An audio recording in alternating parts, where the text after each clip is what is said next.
It all started with a pen hovering over a signature line. Claire Morgan, a rising executive at a Manhattan PR firm, had finally made it. She was about to sign a contract that would promote her to vice president. Her hands trembled slightly, not from excitement, but from something deeper. Something that felt off. The mahogany conference room reeked of cologne and ambition. She'd worked for this moment for 10 grueling years. Endless late nights, missed holidays, and forgotten birthdays. It was supposed to be her dream. But just as she leaned forward to sign, she heard it. A voice from the doorway. Soft. Unassuming. "Don't sign that contract," said the cleaning man. Everyone in the room turned. Claire blinked, stunned. The man, gray uniform, gentle eyes, a name tag that read Sam, froze, realizing he'd spoken aloud. I am sorry," he stammered, lowering his gaze. "I didn't mean to interrupt." The executives laughed awkwardly. One of the board members scoffed. "You have something to say about our business deals now?" But Claire didn't laugh. She couldn't. Something about the way Sam said it, calm, but urgent, sent a chill through her. She excused herself and followed Sam out into the hallway. "Why did you say that?" she asked. Sam glanced around and then said quietly, "Because I've seen what this company does to people who sign that contract. Promotions with poison. They'll own your life. I've cleaned up broken things, and broken people, after deals like this." Claire's throat tightened. "I don't understand," she whispered. Sam looked her in the eye. "You're kind. You say thank you to me every night.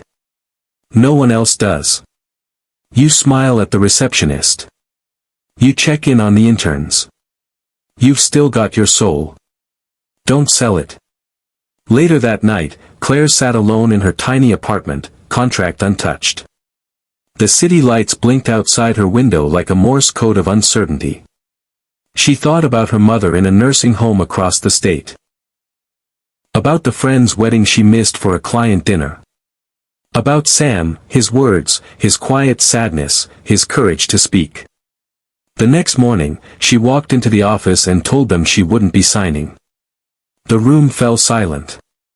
"You're making a mistake," her boss snapped. Claire smiled gently. "Maybe. But not for me." She packed up her things. It felt terrifying, and freeing. Weeks passed. Claire started freelancing, then volunteering part-time at a literacy program in Brooklyn. One evening, she saw Sam again, this time, in jeans and a worn jacket, standing outside the community center. He was volunteering too. "I guess we're both full of surprises," she said. Sam chuckled. "Turns out, cleaning up boardrooms doesn't compare to helping a kid read their first book." They started seeing each other more. Coffee became dinner. Conversations became long walks. Slowly, the walls came down. Sam told her how he'd once been an accountant, lost everything in a fraud scandal he didn't cause, and had to rebuild from scratch. Cleaning was the only job that gave him peace, and a second chance. Claire listened. Not just with her ears, but her heart. One snowy evening, they were walking through Central Park, when Sam stopped.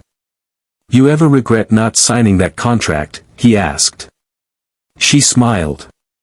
"Not for a second. That deal would have made me rich, but empty. You reminded me who I was." Sam looked at her, eyes soft. "I only said what you already knew." She stared at him. The man who'd spoken up when no one else would.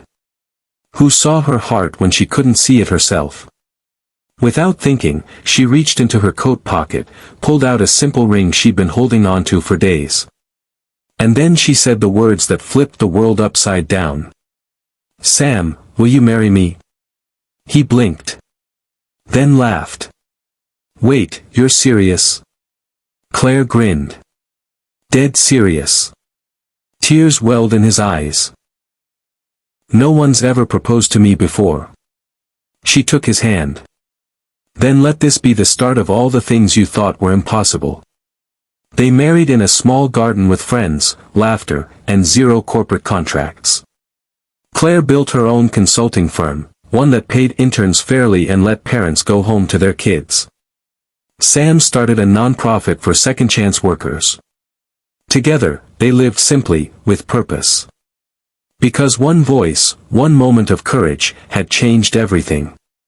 And as Claire always said to anyone who asked how they met, "He saved me from signing away my soul. So I signed my life to him instead." Sometimes, the most important contracts are the ones you don't sign. And the most powerful love stories begin when someone dares to speak up, even when they're just holding a mop. Kindness has no uniform. And real love? It never needs permission.